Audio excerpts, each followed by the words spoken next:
Hey, hi everyone, I'm Roger. I'm from Pirate 3D. And what we do is we design and manufacture a very easy to use consumer 3D printer. You may have heard of it. The audience says I'm touching it softly, it will vibrate softly, and the guys say I'm touching it hard, it will vibrate smartly. That's fine. So that's a full stack approach to hardware. Yes, it is. Software and hardware. Software, emotional stimulation, and physical stimulation at the same time. All right, so let's give that a round of applause on that one. Okay, so interesting perspective. First question I want to ask you guys, how did you get into hardware? Do you guys have an engineering background? So Nick. Yeah, no engineering background on my end. I came right after university. The US economy was not in the greatest shape. So product development was taking off in mainland China. And of course, mainland China is where most products are produced presently. So I thought, where better to learn than get my hands dirty in Guangdong province, which is where I was the past 5 years. Yeah, well, for me I started out basically because my co-founders wanted to prototype something. And to do it with a prototyping house in China is just so expensive and takes so much time that they thought, hey, you know what, let's do it ourselves. So they did a bit of research, they discovered 3D printing. They wrote me in and say, hey, you know, we know that you like to break apart things in your dorm room. Why don't you join us and build something? So you're self-taught. You don't have an engineering background. Yeah, pretty much. Oh, okay. So I think I had the advantage of being completely ignorant about hardware, not knowing that it's kind of hard to do, Okay. or might not have done it. Okay, excellent. And Dema. I think it's more like my passion since when I was really young. I used to like tear apart my parents' radio and TV, and I was get beaten up because of that. And then I moved to software. I was trained as software engineer. But I think when I used to be in a long distance relationship, I started thinking like, oh, I think I can use back my skill when I had it when I was really young. And then for me to teach myself, it was really fast because like if you are passionate on that, yeah, it's easy. So that's very interesting because if you look at what, say, hardware was 10 years ago, or maybe even 15 years ago, it's dominated by people with capital, big companies, and then these people have very disciplined engineering background. Yet, what you really have are three people who don't have the capital backing, don't necessarily have the formal training, but one guy's an investor, the other guy's got an award-winning 3D printer, and one guy makes a very unique product. And I just want to ask the question, like, do you feel that capital is, people have a misconception that hardware takes a lot of capital. I'll give it to Dema. Like, is it really that expensive to get into hardware? I think in the past 10 years ago, like you need a lot of capitals in order to produce product, right? Especially like when you want to think about like mass production. But over the 3 to 5 years ago, I think like it is so much easy now, and all the price has coming down a lot. Especially if you try to produce your product in China. And having said that, it's still more expensive than software, but it's still manageable. And especially with the crowdfunding, Indiegogo, Kickstarter stuff, like you can just make a prototype like really good, and then try to raise your funding from the crowdfunding, right? So just make sure like you create a real prototype, not like a fake marketing video. Should 3D print it. Get one of our printers and 3D print out your prototypes. Yeah, we shipped last time.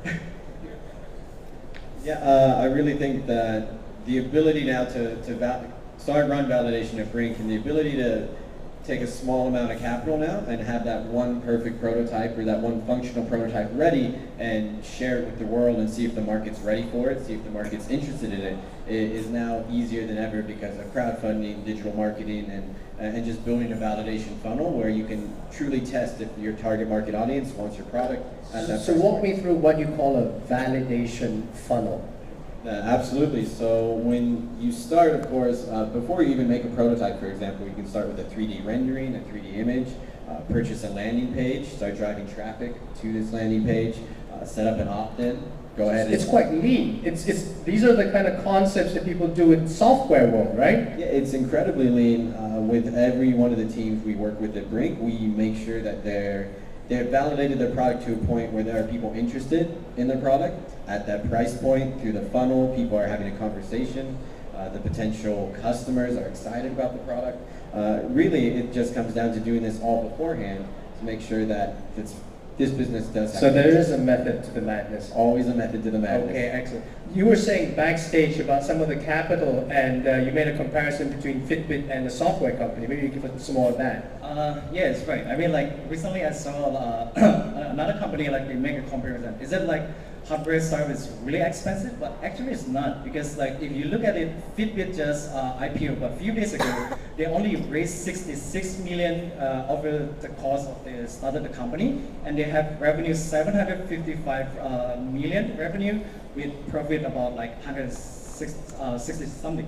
So compared to the other one, Box is like a Dropbox for corporate. They raised like 560 million, and yet they're still making loss. Like they lost 100 million something, right? Okay, so let me get this right. I'm very excited about it. 66 million, 3/4 billion hardware startup. Yes. Like 560 million and only 124 million software startup. Yeah, and they're making loss. So let me and they're making a loss. So let me ask you this question: Why? And this maybe it's not there, but why is it that investors don't like hardware? I like hardware, but why? Do you find that raising capital is easy?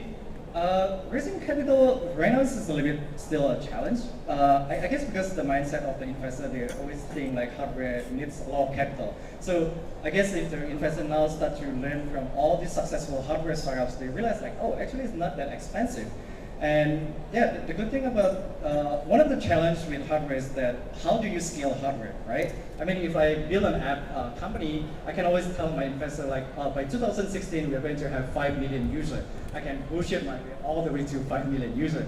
But if I'm doing that for hardware, like when I say like, by 2016, we're going to have 1 million unit out there, and people start to do the mathematics, right? If 1 million times, let's say your cost of product is $20, that means like you need 20 millions to produce that product.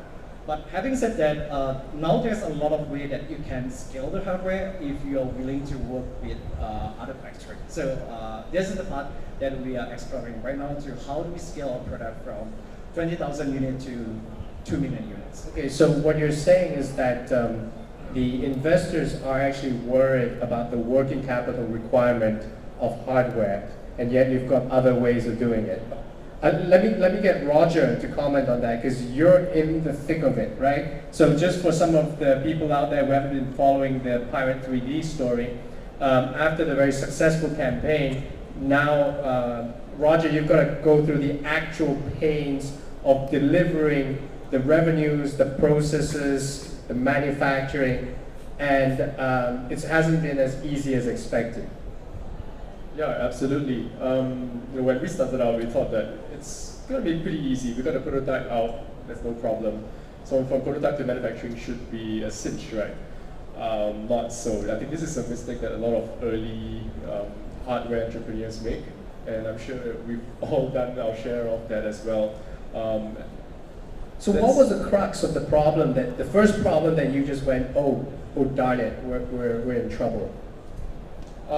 Essentially, there is actually a lot more that you need to do to get a product from a prototype to a actually manufacturable product. Something called process engineering, and then you've got quality control, and then lots of extra stuff on top of that. And you can read as many books as you want about startups. You can read like the lean startup and all that, but they'll never tell you how are you going to do, let's say, the financial models for a hardware startup. There are some essential differences between most software startups as well as a hardware startup. And these are things that you probably never learn until you go through the process yourself. With hardware, you've got a lot of extra things to consider. For example, your COGS, when you buy more volumes for your supplies, your materials, you can basically drop the cost down.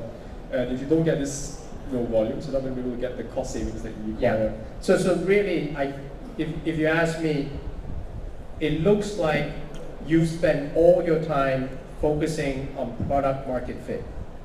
And if you're lucky, you get product market fit. But you spiral into an even bigger hole, which is manufacturing and process engineering. But you never start a company with necessarily those guys in place from day one, because you're just trying to get to product market fit, right? So I'm going to ask Nick that, because in some ways, when we're talking backstage, that's what a hardware accelerator is all about. Yeah, absolutely. Well, first and foremost, congratulations on shipping the product. That's the very first thing I said to him backstage, because most crowdfunding campaigns, one, aren't successful, but two, the fact that he's able to ship a product that his customers want, that's incredible. So congratulations on that. Speaking from an IoT acceleration standpoint, it's very difficult and important for, well, it's very difficult for our teams to understand the importance of manufacturing and making sure they have a sustainable process. So what we make sure that they go through is, in our program, they have to get their hands dirty. They have to go into mainland and figure out the difference between a functional prototype, a DFM prototype. Okay, got it. So very quickly, let's play a little bit of a thought experiment. Someone from the crowd after this comes up and says, I've got a great prototype. I want to join your hardware accelerator, right? What are the immediate sort of 5 top things that you say to him? Have you got this? Have you got this? Have you got this? Have you got this? Have you got this? First and foremost, where is your prototype made?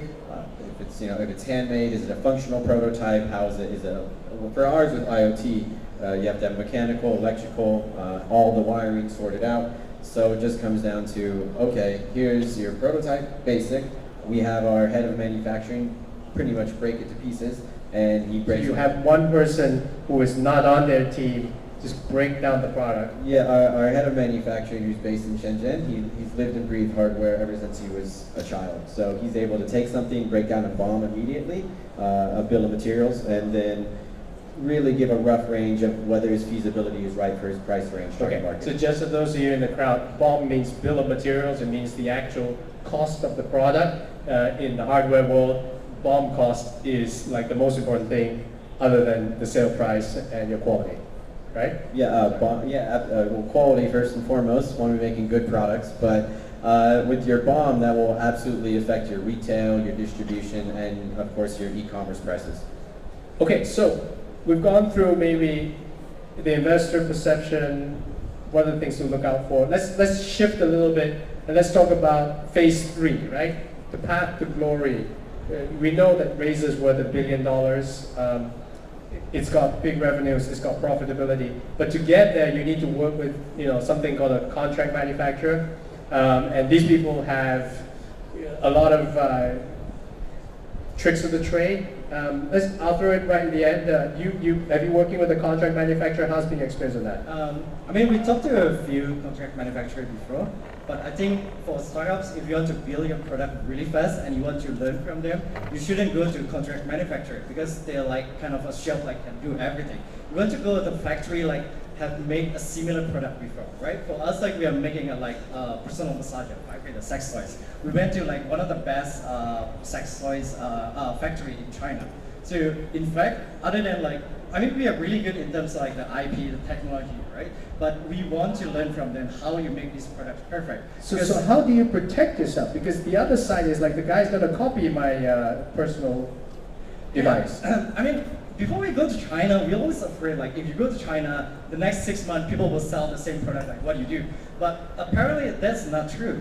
In China, people will only copy that product that has been really successful. Because for them to copy your product, they need to make an investment at the same time. So if you're new, you don't have to worry about like people's going to copy your product. But if eventually like they're going to copy your product, like by then like you're pretty famous with your product. And then you should have to think about like, okay, in the past if you only like pure hardware, the moment people copy your product, like there's no hope for you. But right now on the Internet of Things, connected device, what the value of your product is actually in the services, in the apps, in the community, in the brand, right? It's not just about the hardware. Okay, so your hardware is just a delivery device for services, which you can then sell, and you're back into the software world, right? So excellent.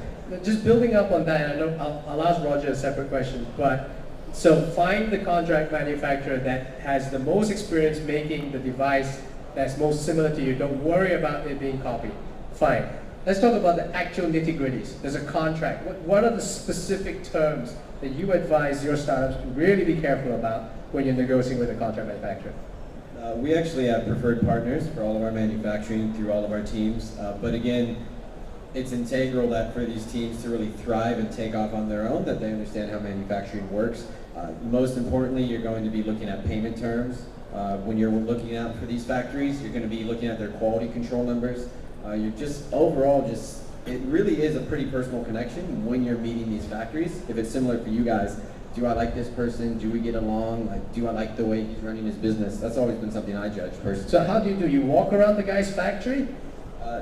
Factory tours, you can go do those any day of the week. And how do you know you can trust that person? He's going to deliver 100,000 units in 30 days, and it's all going to work, right? It's all going to be perfectly fine. Well, I've never seen that happen, so I'm not sure how I could see that.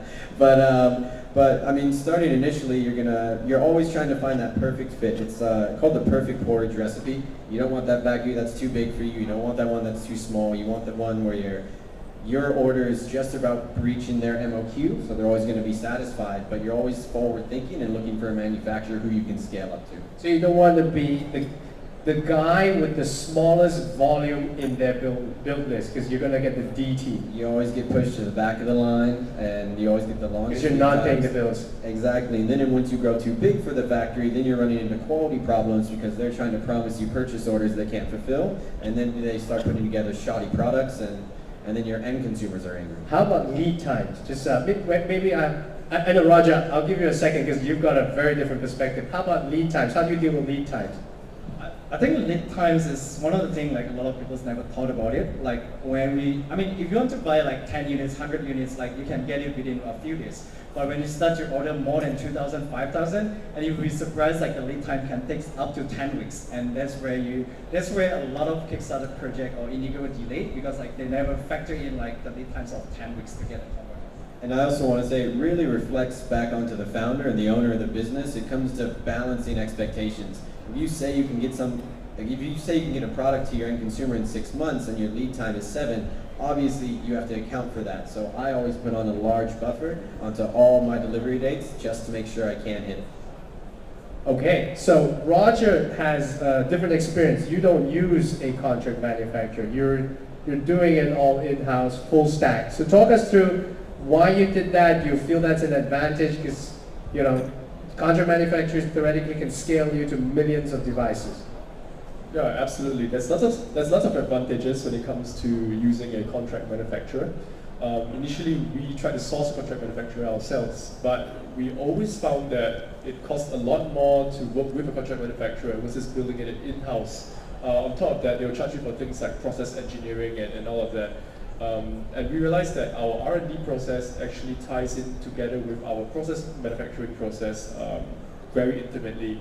So we have engineers who will work the line for a while, then they run back to the computer and redesign a part and then go back there again. And this allows you to really actually understand your product at a depth that's very, very deep and ensure that you can constantly iterate and create a much better product than you did. The 3 printers that we are rolling off the line today are, I would say, quite a bit different than the ones that we rolled off 6 months ago because we have made so many little improvements here and there. They're not noticeable at first, but they really impact how the final device comes off at the end of the day. But I would say that our decision to manufacture in-house is primarily a cost run. We don't really have the volumes yet to go to a contract manufacturer and get 10,000 units rolling off the line every month at a very, very cheap price.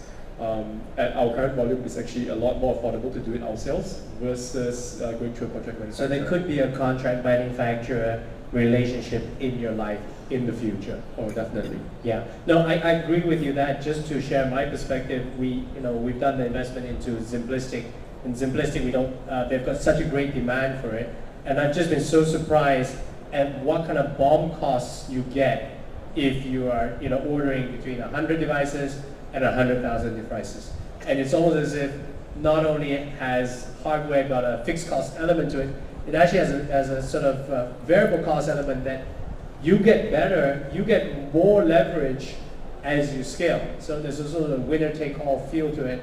And if you need to get there at the end, then that makes a lot of sense. I mean, I kind of feel that that's what the juice is in hardware. And if you can get there, it's a very profitable business. So we're going to turn to a couple of questions. I've looked at some of the questions that we've gotten from the audience. And I'm going to have a very specific one. This one's quite nice.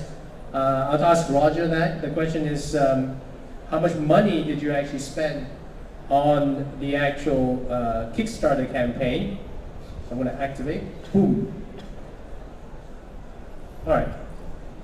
It says boom. So how much did you, when you started crowdfunding at Kickstarter, how much money did you put in for the advertisements, and did you do Facebook marketing? Did you support that, as well as so on and so forth? We had some Facebook marketing, but it was all very, very minimal. I don't think we spent more than 10 to 20K max. That was the budget that's allocated. What's actually used of it was very little.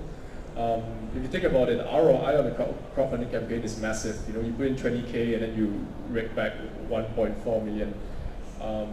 Yeah, I would definitely recommend it for any early stage hardware or even software startup. So do you believe that really the success of the campaign was really because the product concept was good, so it just went, right? You didn't really need to push really hard for the install or push really hard for the order campaign?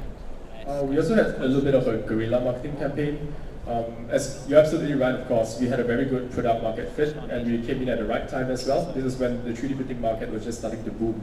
But on top of that, we also had a very smart media campaign. We reached out to smaller sites that wrote about us and eventually carried out to the bigger sites until we were, talked about TechCrunch and all of that. Just be smart about your media campaigns, and you can do a lot with very, very little. Okay, great.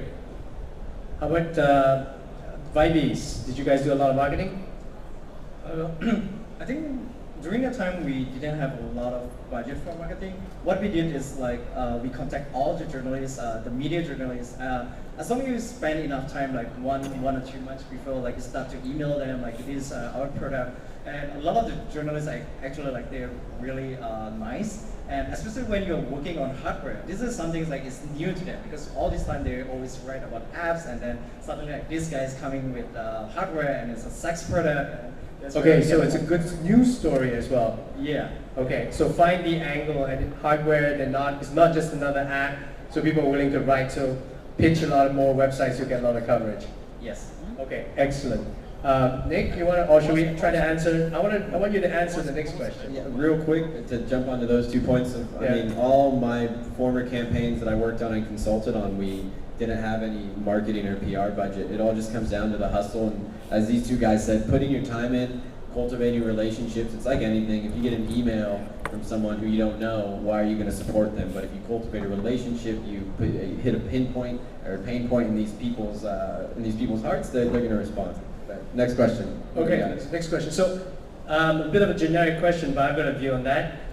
Has 3 votes. So the age of hardware is back.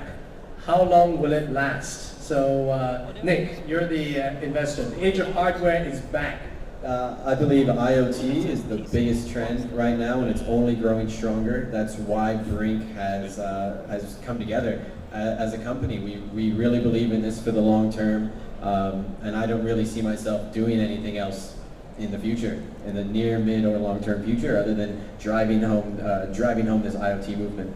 So I guess the question I'm trying to ask is that, the age of hardware, the word the age of hardware means that it's democratized. Just like how Paul Graham says you don't need permission to start up a company anymore.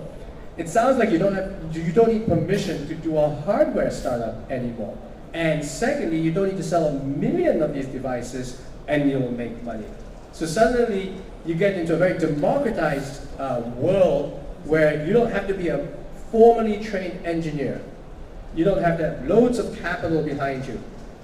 You just need product market fit. They're very cooperative contract manufacturers. The websites like to talk about you guys. I mean, this is the best thing ever since sliced bread, right? I mean, surely we're going to see this go on forever, and we'll never see the age of hardware end, right? Yeah, I agree. It's not going to end. I mean, what we need to do is make a smarter device. It's not just a normal hardware. I think that's the trend. People keep adding up value features into the product. I mean, take a look at the weighing machine, right? In the past, no one really thinks weighing machine is valuable or cool. But now because they can add all these smart capabilities on there, it becomes very useful. So yeah. Okay, so let's do a thought. Okay, Roger, why don't you comment on that? Yeah, actually to add on the age of hardware thing, I think the future may actually exclude contract manufacturers altogether if 3D printing is the way to go. I believe that in the future you may have a much larger proliferation of 3D printers, very advanced devices that you may have in your local post office. and this will just manufacture your devices right at the spot. So there's no need for like a long supply chain bringing your product all the way from China. You can just have a post office down the road that makes your product for you right on the spot. And widespread proliferation of 3D printers also allows you to have a very different sort of hardware economy, where basically if you're a designer, you can just design a product, upload the design to the internet, let people download the design for a small fee, and basically make money off that instead of having to go to China and bother with supply chains and factories and contract manufacturers. Okay, so let's do another thought experiment, okay? And let's focus on this. Let's actually, the four of us, start up a company, smart weighing machine, okay? So let's just do this, right? We have zero capital, we're just four people on the panelists. Smart weighing machine. You're going to have to handle the manufacturing. First things first, product market fit, we need to get the tooling. We do the CAD/CAM designs. Roger, we've got your 3D printer, we can print that. So that works. Chipset. Are there a lot of chipsets now for IoT? I mean, it's really cheap. I mean, like recently, like they have the smallest computer for like $9, and it's a full computer that you can do a lot of stuff on that. How about Arduino and all these kind of things? What would you use for this weighing machine? So weighing machine, I will just use Arduino, right? That's the only hardware device that a lot of people know how to code it. But more importantly, if someone wants to start a hardware startup, make sure one of your co-founder is like electrical guy, right? So because that is really important. Okay, so we got a high-end electrical guy. You got a good guy? Okay, we bring him on board. I'm the guy. Okay, you're the guy. So you got the Arduino. We've got the chipsets. So this is very interesting. We've got the chipsets. They're at cost. They're readily available. Who makes them? Intel or? There's plenty in China. Plenty in China. So you're based in China. We go downstairs, we get it. Okay, done. We got a prototype. Now we go see Nick. So Nick, what are you going to do now? We've got this weighing machine. Phenomenal, right? Nice looking machine. Good job, guys. What I would do is start testing this product ASAP, seeing if there is that product market fit, seeing the demand, testing the price point, finding out the key markets before I do any sort of crowdfunding to see if anybody's even interested at first, engaging those backers in that community through an autoresponder funnel that I can actively engage frequently, daily. These are my customers. Hustling on a regular basis, reaching out to media. Hang on, that doesn't sound very much like hardware anymore. Sounds like growth hacking. I'm not starting a hardware until I validate that I got a product. Yeah, and once it's validated, then I'll move into the hardware space. And if the demand is there, then I'm going to take that functional prototype, go right to Shenzhen, and then get a DFM ready. So you get a DFM. So talk us through this thing called DFM. All right, so design for manufacturing prototype. Essentially what that means is instead of making 1 or 10 or 100, you can now crank out on a production line 10 to 20,000. So someone comes in and says, this design doesn't work because if I'm going to manufacture 100,000, you're going to screw up this way. Let's change the design. Let's try and make it ready for manufacturing. Yeah, well, I mean, I think it's very important, especially when you're prototyping anything, you have to understand that making one is very different than making 10,000 of them. Okay, so Nick's got that nailed down. Then we forgot, right? Surely it's full stack. Now that this thing is internet connected, what are we going to do with this weighing machine? Then we really have to build a really nice app, and then we have to work with like doctor or whoever like expert in like diet or fitness, right? That's how you add value to this weighing machine. Otherwise, like it just looks like a nice weighing machine. In-app purchase, $199. In-app purchase, how to lose 5 kg in 1 week. Celebrity endorsement, lose weight. We'll give you pictures of more nice attractive video people. on the marketing for the Kickstarter. That's really important. Fantastic. And then Roger, now you're the head of marketing. We're going to put it on Kickstarter. Yeah, pretty much. You put out a Kickstarter campaign, get some sort of viral media around it. Find something controversial maybe. Talk about someone's weight. Kate Moss gained some weight. We know because we use a smart machine on her, whatever. And then, Tabaxi carrying it. Okay, great. Who's going to buy this? Hands up. Who's going to buy up this phenomenal machine? Round of applause for these wonderful prototypers. So I think that's interesting, right? Because let's start a company now. I'm going to start a company right now, right? We have no permission. I'll tell the partners to put in $500,000 right there, right? I'll tell them I'm quitting as well, right? Seal the deal now. Seal the deal, right? Right? Okay. Equal shares. So we're raising $1 million. Some of my colleagues there ready to go. It's interesting. So I think that's why I like hardware, because it takes, first of all, if you ask me, it's not hardware anymore. It's full stack, which hardware only plays a very small role. But on the other hand, it doesn't take millions of dollars to make it. So with that, I'd like to thank my panelists. Ladies and gentlemen, give them a round of applause. And I encourage anybody to come and meet us behind, and anyone's got a great idea, I would love to listen to it. Thank you for your time, and this panel is now over. Vibease has a booth over there, and we are selling our product for 100 Singapore dollars.